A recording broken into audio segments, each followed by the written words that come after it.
안녕하세요. 책으로 성장하는 삶을 응원하는 굴리더입니다. 오늘은 개그맨으로 잘 알려진 고명환님의 나는 어떻게 삶의 해답을 찾는가를 소개하겠습니다. 개그맨 고명환은 죽음의 문턱까지 간 큰 사고를 겪으며 인생의 전환을 맞이하였습니다. 힘든 시간을 자기만의 방법으로 이겨낸 그에게 세상을 더 넓고 깊게 바라보는 눈이 생겼고 이전과는 다른 인생이 펼쳐졌다고 합니다. 그 방법은 다름 아닌 독서.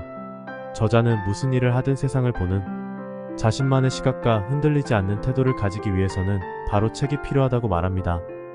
이 책에서는 삶의 해답을 찾기 위해 책을 읽어야 하는 이유와 독서를 통해 성장하는 과정을 니체가 말한 삶의 3단계에 비유하여 이야기해줍니다. 왜 읽어야 하는가? 읽고 질문하고 기다려라. 책은 세상의 공격으로부터 우리를 방어하는 든든한 무기다. 수많은 정보들에 끌려다니지 않으려면 책을 읽어야 한다. 전 세계부로 움켜진 유대인들은 하브루타라는 교육법을 통해 지혜와 깨달음을 얻는 훈련이 되어 있다. 하브루타 교육법과 가장 닮은 것이 독서다. 질문을 통해 생각하게 만들어 스스로 답을 찾게 하는 것이다. 책을 읽는 이유는 생각하기 위해서다. 생각은 왜 하는가? 발전하기 위해서다. 책을 읽으면 왜 생각을 하게 되는가?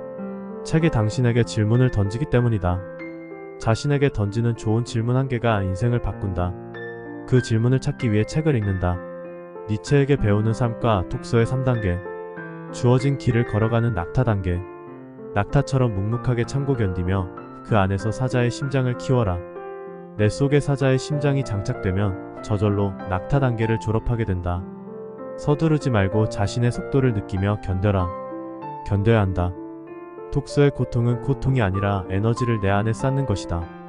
독서를 통해 내 안에 에너지를 쌓고 또 쌓은 다음 꽉 응축된 에너지를 내 목표를 향해 날리면 된다. 자신의 길을 개척하는 사자 단계. 사자의 삶은 낙타보다 주도적이다. 하루 24시간을 내 마음대로 조정해서 사용할 수 있고 대체로 매일 피곤하다. 하지만 쉬는 날은 더없이 자유롭다. 사자 단계에서 가장 주의해야 할 것은 자만심이다. 서두르지 말자. 즐기며 가자. 즐기는 사람을 이길 방법은 없다. 읽은 책이 모두 내 안에 지혜로 쌓일 시간이 필요하다. 어느 시기든 딱 내 그릇만큼만 쌓인다. 그러니 너무 많이 담으려 하지 마라. 자신의 느린 성장을 음미하며 스스로 만족하라. 가장 나답게 자유롭게 논의는 아이 단계. 독서의 마지막 단계는 어린아이 단계다. 가장 창의적이고 이타적이고 물질적인 것을 초월한 단계. 우리가 책을 읽는 궁극적인 목표는 이런 어린아이가 되기 위함이다. 어린아이는 이미 자신이 태어난 이후 자기 삶의 방향을 알기 때문에 묵묵히 자기 길을 간다. 목표가 있지만 목표를 달성하기 위해 아등바등하기보다는 하루하루를 즐기며 살아간다. 마지막으로 가장 중요한 건 2단계에 이르면 결국 남을 위해 살게 된다는 것이다. 어린아이는 다른 사람의 행복과 고통에 진심이다. 사촌이 땅을 사면 진심으로 축하해주고 사촌이 실패하면 진심으로 마음 아파하며 도와준다. 이렇게 하는 게 내가 행복해지는 비결이라는 것을 알기 때문이다. 누구나 여기에 도달할 수 있다. 우리 모두는 충분히 어린아이 단계가 될 수 있다. 믿고 읽어라. 그리고 서두르지 마라. 위대한 생각은 책 몇 권 읽는다고 후다닥 나타나는 게 아니다. 위대한 생각은 느리지만 크고 확실하게 나타난다. 한번 발현되면 절대 무너지지 않는다. 저자 고명환은 개그맨, 사업가, 베스트셀러 작가, 동기부여 전문가 등 다양한 분야에서 즐겁게 일하고 있습니다.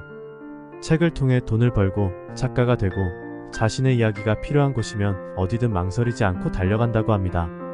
책이 그의 인생이 어떻게 변하게 만들었는지, 우리가 살아가는 세상에 책이 얼마나 힘이 되어주는지를 이 책을 통해 다시 한번 깊은 생각을 하게 됩니다. 세월의 시간이 쌓여 나이를 먹는다고 해서 지혜가 저절로 생기는 게 아니면 독서하는 삶이라는 과정을 통해 지혜를 담은 인생의 태도를 스스로 만들어가야 하겠죠. 독서로 내공을 쌓은 사람들은 어떠한 상황에서도 흔들리지 않는 철학이 있습니다. 본인만의 철학으로 지혜롭게 살아가는 사람에게서는 고유한 인생의 향기가 느껴집니다. 니체의 철학에서 비유하는 낙타, 사자의 단계를 거쳐 비로소 아이 단계의 순수한 삶의 절정에 이르기까지 위대한 책과 함께 멋진 삶을 살아가는 여러분을 응원합니다. 감사합니다.